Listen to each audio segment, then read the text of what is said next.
Well, the deteriorating situation in the Central African Republic has displaced close to 1 million civilians, and the humanitarian situation remains dire in the country. The UN says over 510,000 refugees are currently sheltering in 67 sites in the capital, Bangui, or living with host families, accounting for half of Bangui's total population.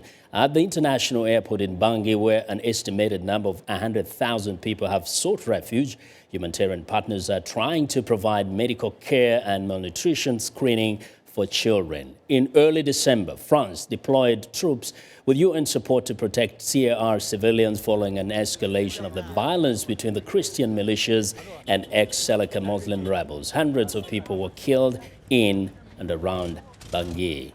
Now, for more perspective on the situation in the CAR, I'm joined by Idrissa of US French to Africa Service, who just returned from Bangui. Welcome, Idrissa. Thank you, Vincent. Right, you were there in Bangui and you did a fabulous job reporting for us. But just give us a sense of things. Being there on the ground, what did you witness? It would be chaos. Some people call it hell because there are killings, atrocities. Ex-Selekas began chasing some Christians, and then you have another rebel group called Anti-Balaka chasing some Muslims. And now people are telling that it's a confessional or religious fighting between Muslim and Christian. It looks like, I would not say so, but most of the things now happen between the two communities. In between, you have those I call the free saints of Bangui, the Archbishop of Bangui, the Imam of Bangui, and the pastor, the Reverend Nicolas. They are working closely together to try to heal things. Yeah, now these are the religious leaders, but from what you're hearing there, are there specific leaders in those opposing groups that are inciting civilians against each other, or is this just a kind of a free-for-all thing? It is free-for-all, because even the anti-Balaka, everybody would say from the government that they are supported by the former President Bozizé, but we don't have any proof. Himself, he said he was not involved. You'll have several groups of anti-Balakas, some of them into the north, in the Boeing neighborhood, others into Boyrab neighborhood, others operating around the neighborhood of the airport, the neighborhood called Combatant. It is the same thing. On the side of the Seleka, which are the rebels which brought to power Michel Djotoja, Mr. Djotoja himself say all the Seleka rebels are into barracks, and everybody knows that it's not true. So you have several armed groups.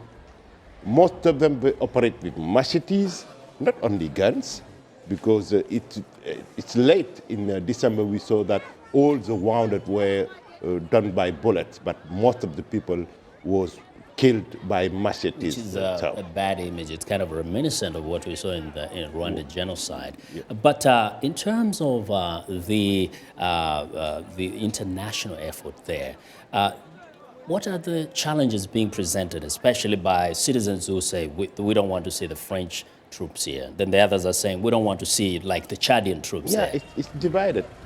Everybody knew from the beginning that 1,600 French soldiers would not be enough to secure only Bangui. I'm not talking about the whole country. That's the first point.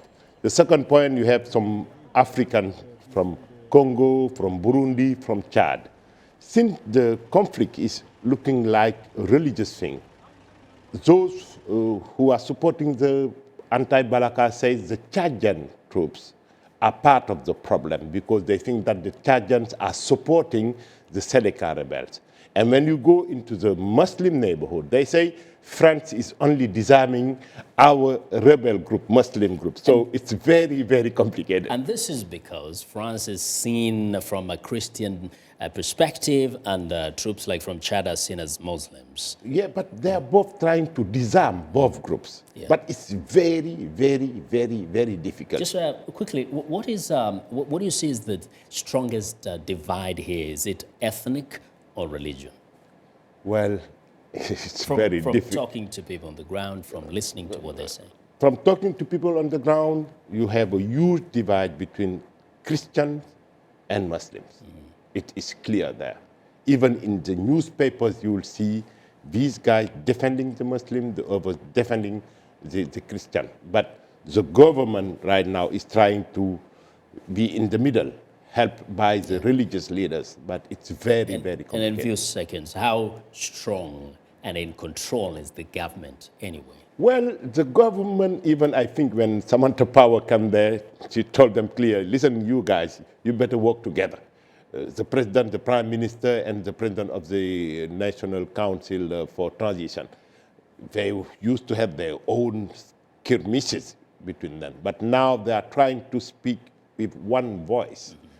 And everybody's pushing to have election by next year. I doubt it will be possible. I really doubt. But we hope for peace, though.